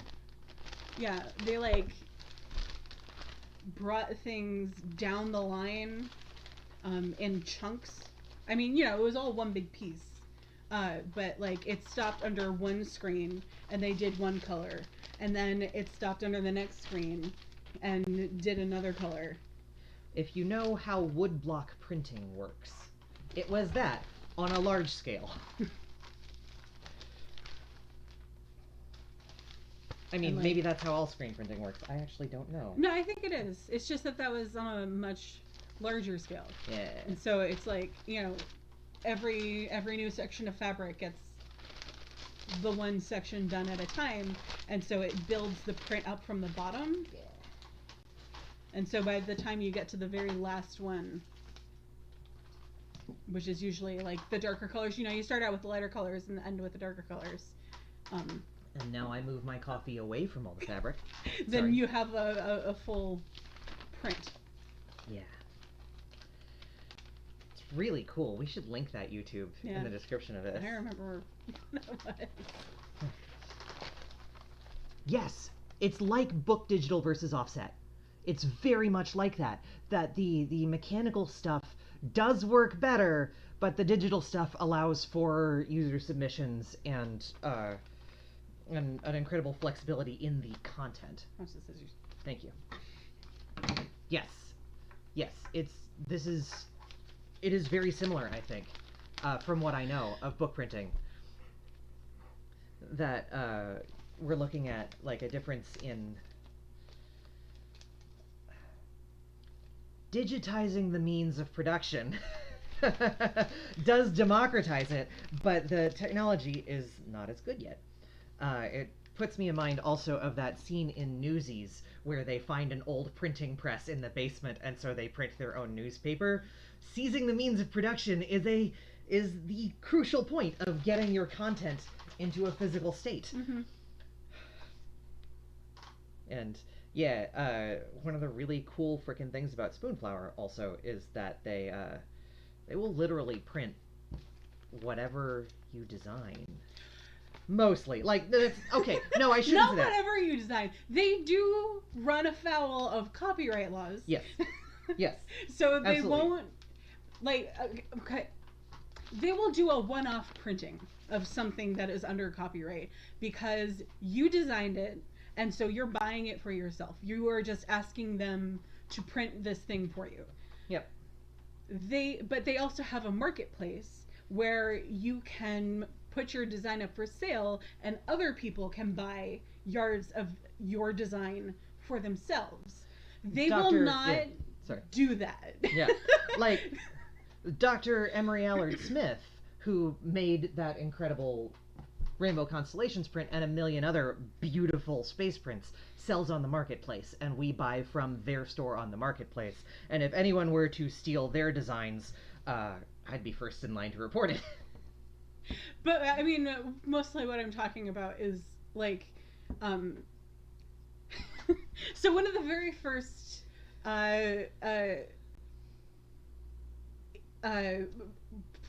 Customers we had who wanted to design their fabric for their binder. They wanted to do a Pokemon. It was a very, like, spiritually important Pokemon to this person and their gender. Like, this was... It was very sincerely, like, this thing that they desired from their heart. And it's like, okay, gosh. But because the Pokemon designs are copyrighted designs, and while things like Harry Potter have kind of gotten, you get aspects of Harry Potter in designs on Spoonflower that can be sold in the marketplace, because you can't copyright green and silver stripes.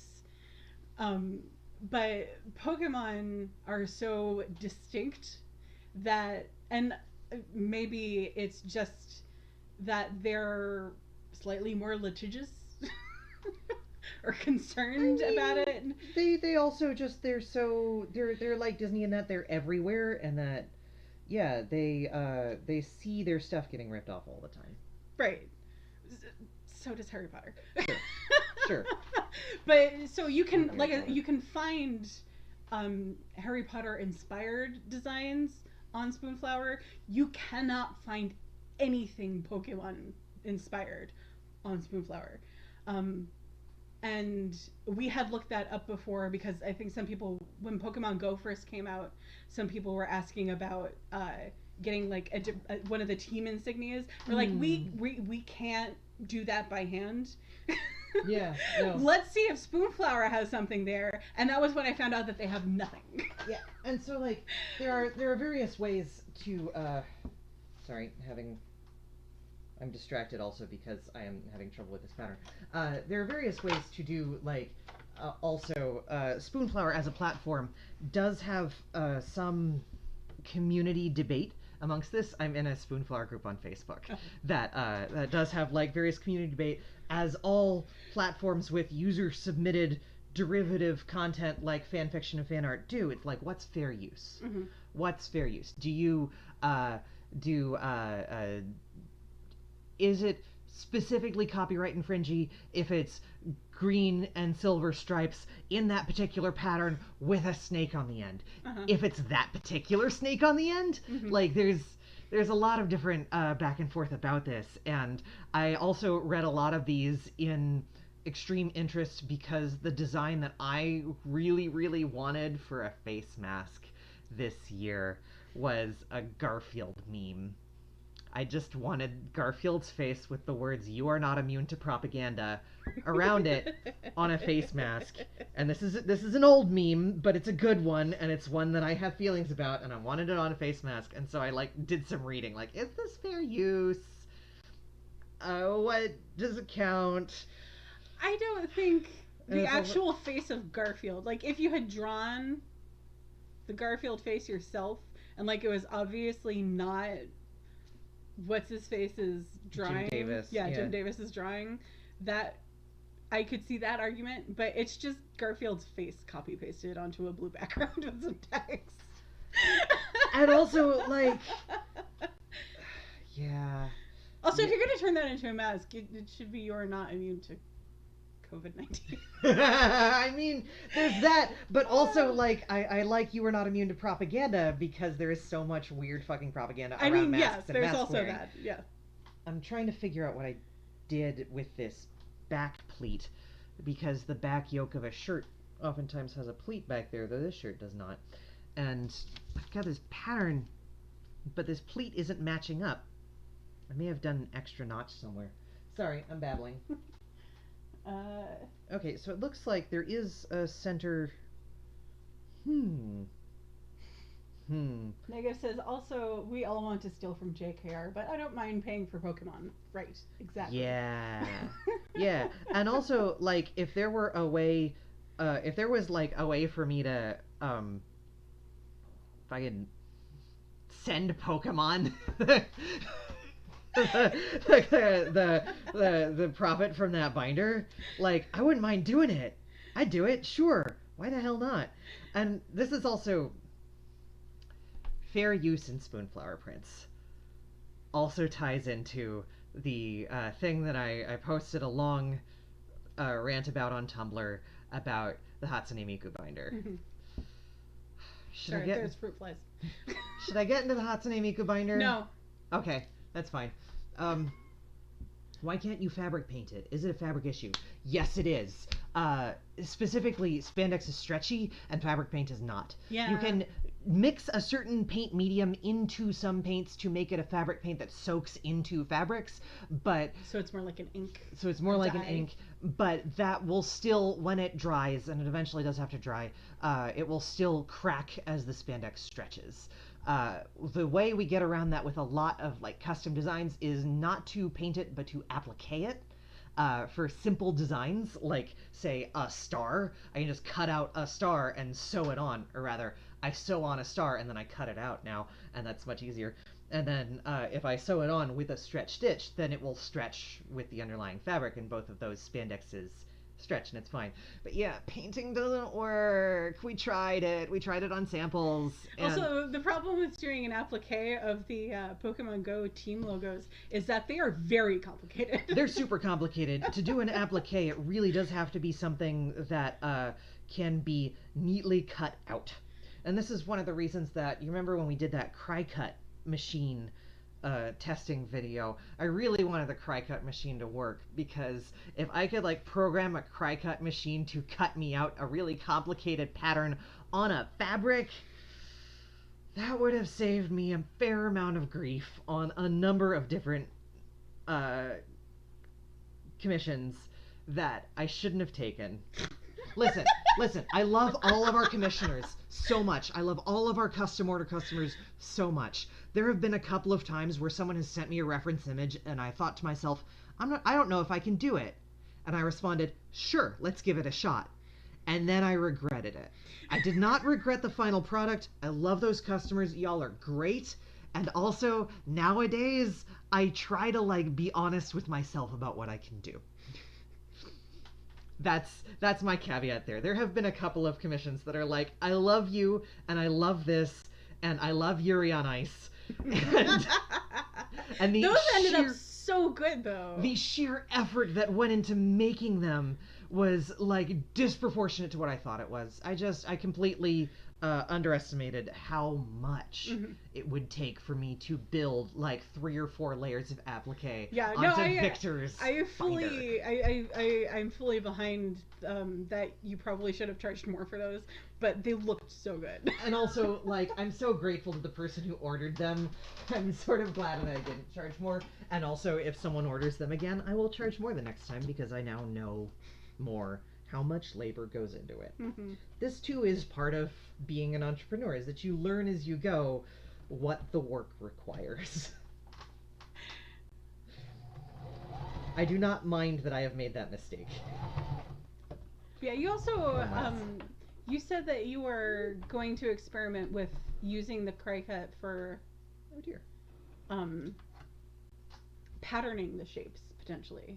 Yeah, I realized that if I use the cry-cut for paper and patterning the shape, then what happens is I use the paper stencil and I stencil it onto the fabric with a stabilizer, and I sew around that pattern, and then the huge labor comes in cutting it out. Like, no matter how much labor is saved in the patterning stage, the way we're doing appliques now, the bulk of the labor is in cutting the spandex at the end. So the more tiny corners there are, the harder it's going to be, regardless of what the cry cut does. Yeah. This fabric just rucked up at the very corner because I started it at the very corner instead of starting it an inch in and backstitching like I should have. Oh, good night, Negative. Good night. Have sleep. Have a rest. Oh, I spoke about the Hatsune Miku binder on a different stream. Excellent. Good. I'm not going back to it then. Great. Yay. Have a sleep. I'm so glad you came out. Good afternoon, good night. I believe it's good afternoon, good evening, and good night. I believe you, but I don't know the reference. The Truman Show. Oh, okay. Cool.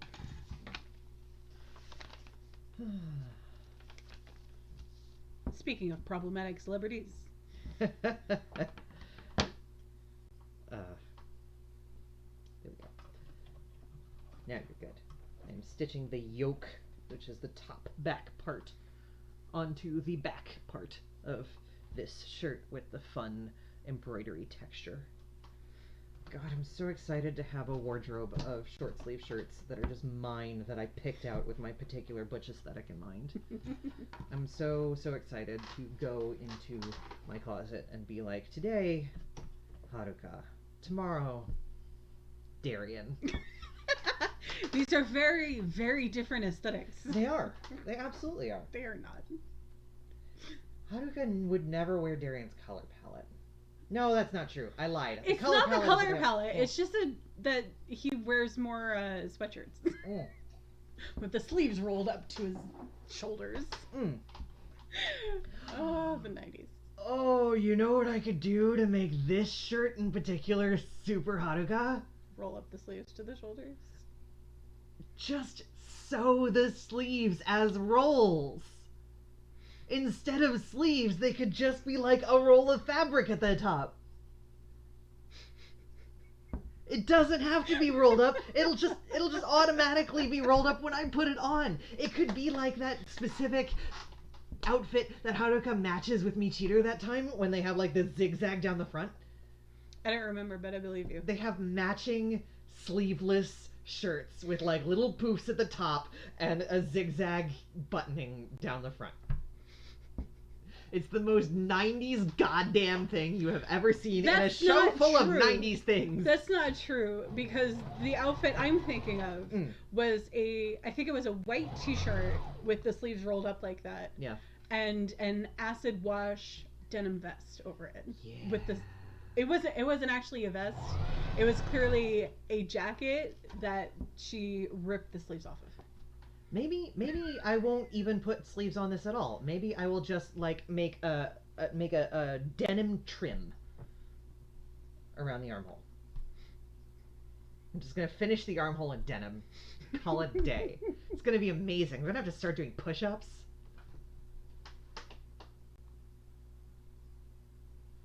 Suits for Cats production use acid dyes. You mean like the bodysuits that they wear for the Broadway show? I believe that.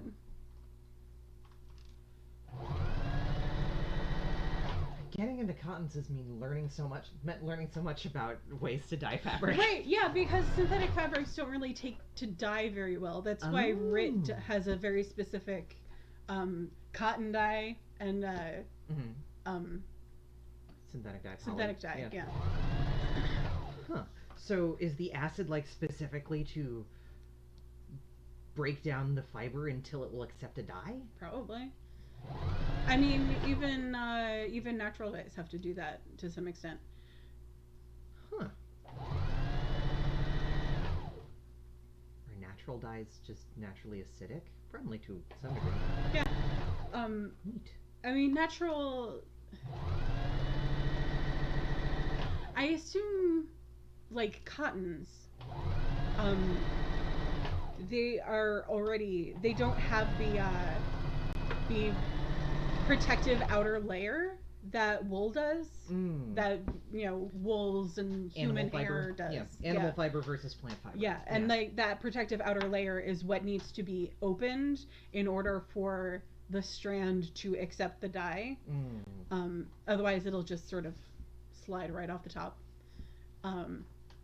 Yeah, I know a big part of wool dyeing is agitating, and I don't know if that's true for cotton. I mean, I've definitely seen, like, even on the RIT dyes, I'm pointing over there because that's where our RIT dyes are, in this drawer stand. They recommend adding some vinegar, depending on how you're doing it. Neat. Because acid breaks down things. Yeah. And vinegar isn't as strong as, say, citric acid, but it will still break the fiber down just enough to get the dye into the fiber. Yeah. In the open source COVID group that I was in, there was a debate on how to launder masks and whether you should put vinegar in there for disinfectant. No.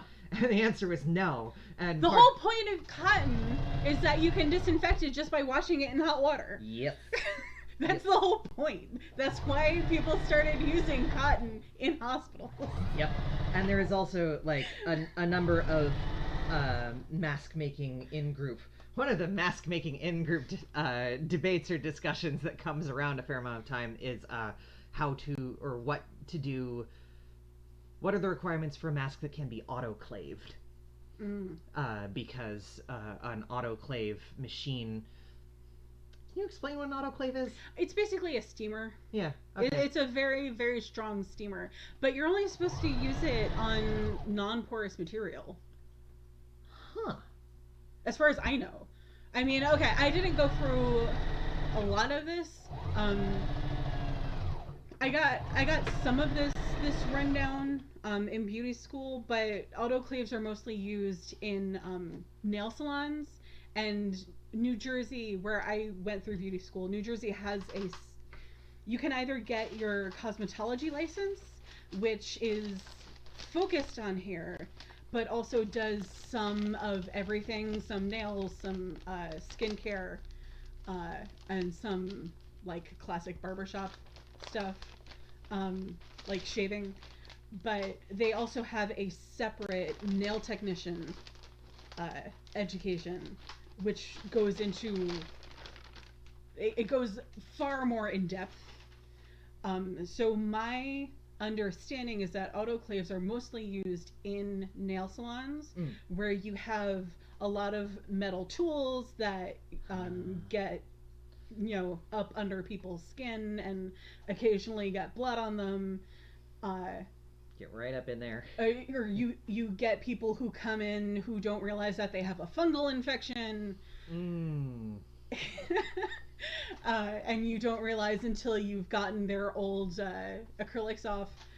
And you have and then you have fungus on your tools. And you have, well, I guess not so much the reusable nail files. I think those just get washed in soap and water. Yeah. But the metal nail tools will get put in an autoclave.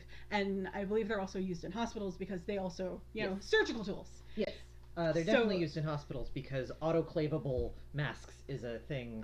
What in our mask group here in southern Vermont, the question was, do all the masks that go to the hospital when we were donating to the hospital, do they all need to be autoclave friendly? No, because hospitals have their own laundries. But our hospital rep said yes. Our hospital rep said yes. Please let them be autoclavable, which meant which meant at that time, and again, this was, you know, mid to late March, and everyone was scrambling, and it was probably like let's just do this for safety. Like, what can we possibly do? Now at that time, that meant no synthetics whatsoever. There was a question of whether spandex ear loops were allowed, and how are we going to have any sort of elastic, or even just straight up elastic ear loops? Is that possible, or will that break down in an autoclave? Can we get masks that just have all 100% cotton all the way around, cotton fabric ties? And we did that for a while. So this is my my beauty school book. This is the book that the entire country uses. It's kind of out of date.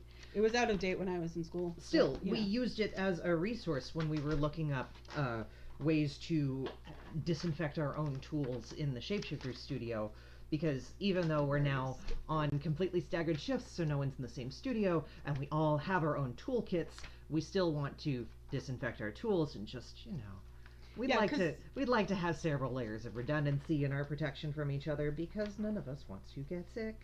Anyways. Yeah, there's a whole section in here on, you know, again, a very quick, basic rundown of, of OSHA requirements for cleanliness and, you know, the difference between cleaning and sanitizing. And though the OSHA requirements for what needs to be cleaned and how often have changed and become much stricter in these days, the definitions of clean and sanitary and sanitizing and disinfecting have not changed. So this has still been a useful resource for us in terms of what does it mean to disinfect a thing. Right. Sorry. What I meant was the difference between disinfection Yep. and sanitization, because these are actually two different processes. Yeah, I'm just looking up if they actually did say what an autoclave was and was good for. I learned the word from a Mountain Goats song, so... I mean, I know it was mentioned. That was how I found out what it was. Like, I'm trying to figure out if I just misunderstood that it was mostly for non-porous materials, or if it's just that we just don't put... the nail salons and hair salons don't generally work with porous materials unless they're getting thrown out after that, or, you know, thrown in the laundry. And like the absolute fucking madhouse that masks and PPE was in late March of 2020 meant that everyone was trying to take every possible precaution, including, oh, the laundry is full? Well, let me just autoclave this mask then and see how it does. That's fair. Or if I autoclave my N95 special mask, will it screw it up and actually make it completely ineffective? God, there was so much. There still is, but at least now we have all had a whole bunch of arguments and worked a little bit of it out, and the last-minute administrative directives to do things like reuse your same mask over the course of a week have been named and shamed, at least to some degree. The panic has, to my understanding, passed and turned into sort of a grim awareness of, this is precisely the level to which our administrators and bosses and so forth are willing to risk our lives, and here are what we on the ground can do to mitigate that risk.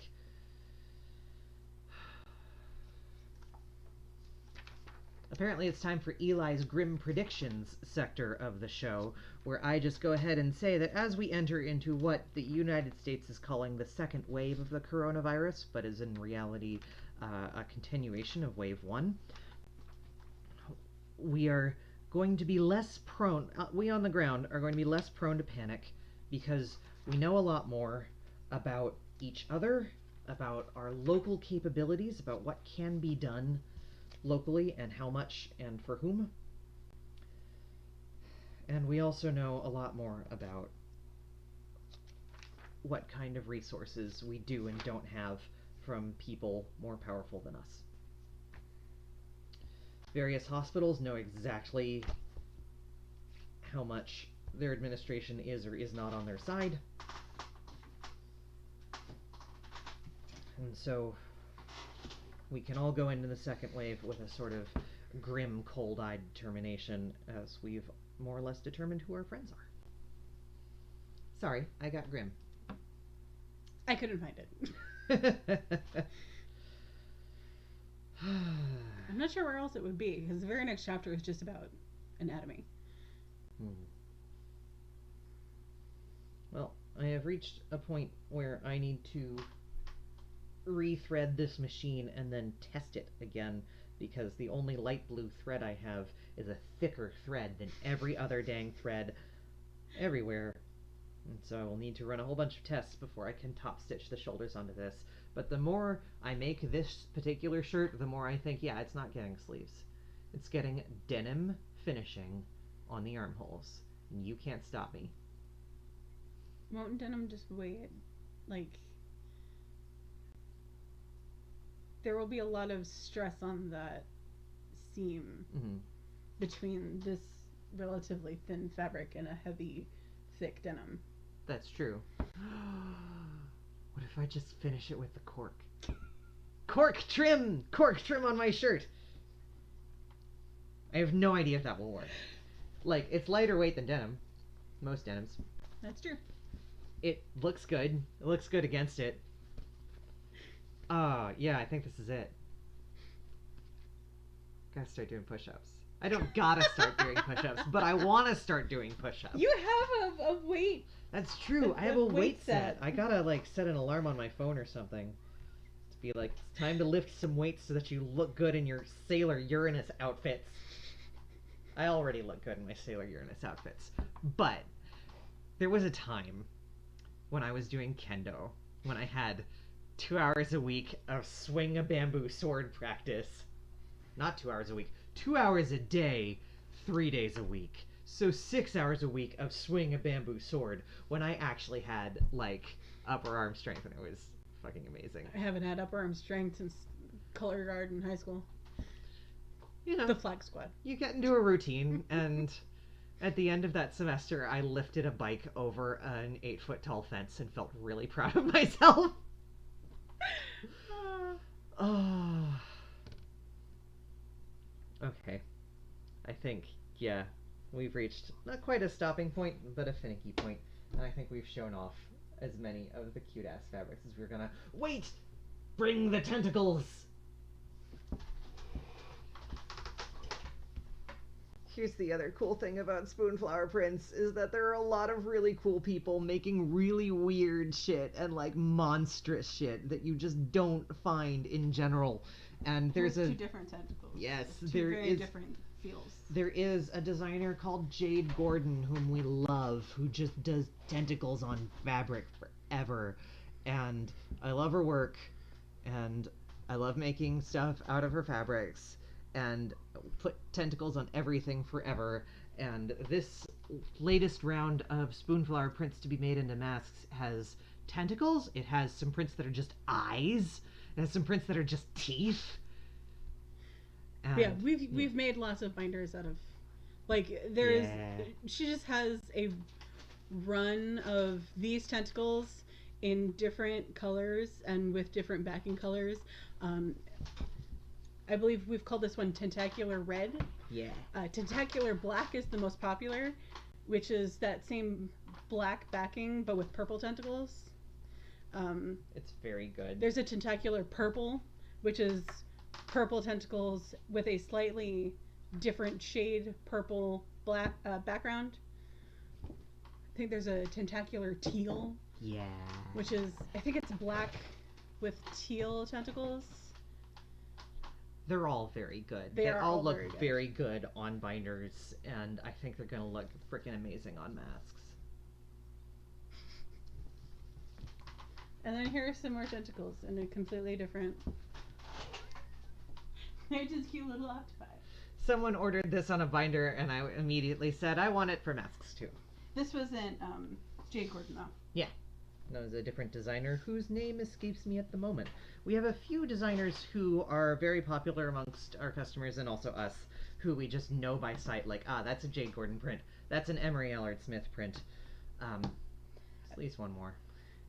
Yeah, I don't remember. But then there are just the assortments that come up that I've never seen this designer before, and they do really cute octopi, and I'm super into it. I think the Tentacular Purple was, if not the first, one of the first custom Spoonflower binders that we did. It was perhaps the third. Mm-hmm. I remember the first, but it was perhaps the third, yeah. It was super early, and I think it was the first that got really popular. It was definitely that. We put it on Tumblr and immediately had 16 inquiries, how can I get tentacles on a binder? And the answer is, go to Jade Gordon Spoonflower, link us to the particular tentacle that you want, and order it. Through the custom binder listing. Yeah. Oh no. Miles. Miles doesn't like it when I pull through threads. Miles wants me to rethread every time, and it's like, fine, I will. I can do that. That's not too much to ask, honestly. Yeah, I think the only Like, we've had a couple of custom designs that have gotten relatively popular, and we've had multiple orders of them. Like, the Rainbow Constellations is one of them. But I think the only print that really matches the viral nature of the tentacular prints was the monster mouths. Yeah. Teeth, teeth, teeth, teeth, teeth. Wait, we have some of that also. Yes, we do. There it is. That's gonna be such a good mask. Oh my god, I'm so excited to turn that into masks. I need to figure out what the lining is for that. Maybe that's one of those that gets lined with that buffalo plaid. Because look at that. That's such a great mask print. Oh, just cover your face in teeth. You know you want to. Very soon with teeth masks. Later today, I get to do my to-do list of work on the new website. Very soon. I've only been talking excitedly about a new website since January. Mm-hmm. I mean, stuff happened. 2020 sure did do a number of things. Yeah, this was one of the ones that, you know, again, a person found it on Spoonflower and ordered it, and we made it and then posted the picture on Tumblr and on Instagram, and then suddenly we got a bunch of new orders for it. You're like, oh, people really like this. And it was leading up to October. Yeah. So we're like, okay, we want to put up a Halloween listing anyway. Let's just go ahead and list it there. And then we promptly had an excuse to buy, what, like 12 yards? 10 yards of a single Spoonflower fabric, I think, is a record for us. Yeah. Just because of how many orders, like, we didn't buy 10 yards of fabric expecting it to sell.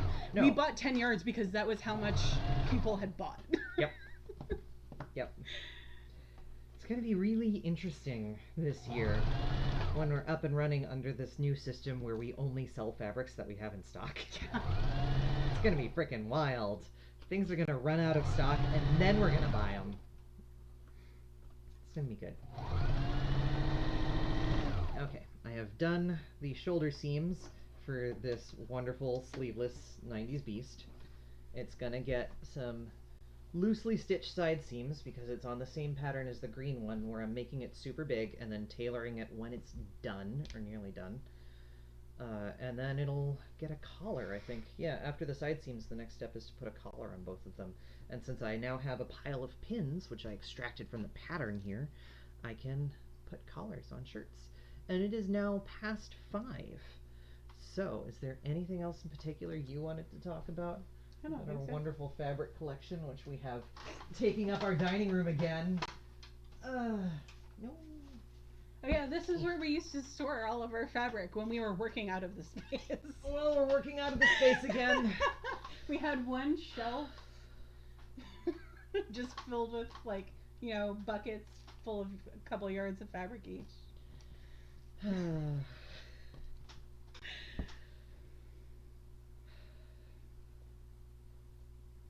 It doesn't feel like sliding back. No.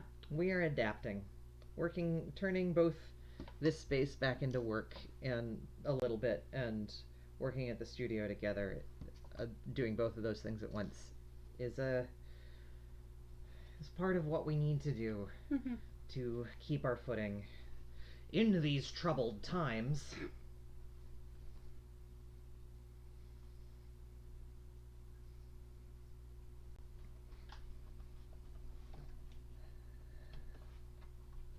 I dream someday when everything is chill again. As if everything were ever super chill. I dream someday when we can share public spaces again, of public work spaces, and not scams and harassment filled messes like WeWork, but fuck WeWork. But things like The Coven? like In the Coven in Minneapolis? Minneapolis. If we could, one of my sort of long-standing old dreams, this dream predates Shapeshifters, is to have a co-op art studio, a space where people pay membership and come in and create things. And it turned into a co-op sewing studio dream for a while, with shapeshifters move into the new big space. It's like, could we just have a co-op sewing studio where people came in and made things? And the truth is, its current location is not central enough for that, among other troubles. Mm-hmm. But someday when we can share public spaces again, a co-op sewing studio or making studio, I think. Mm-hmm. I'm comfortable with it staying a dream, especially right now. But also, wouldn't it be nice just Mhm. have a channeled creative energy together Mm-hmm. someday? I think on that note, it's time to end the stream. Probably. I Thank haven't you. had lunch. Eat a food! Oh my god. If you haven't had a food, eat a food. If you feel that you might need a food, eat a food. Anyways, thanks for coming out.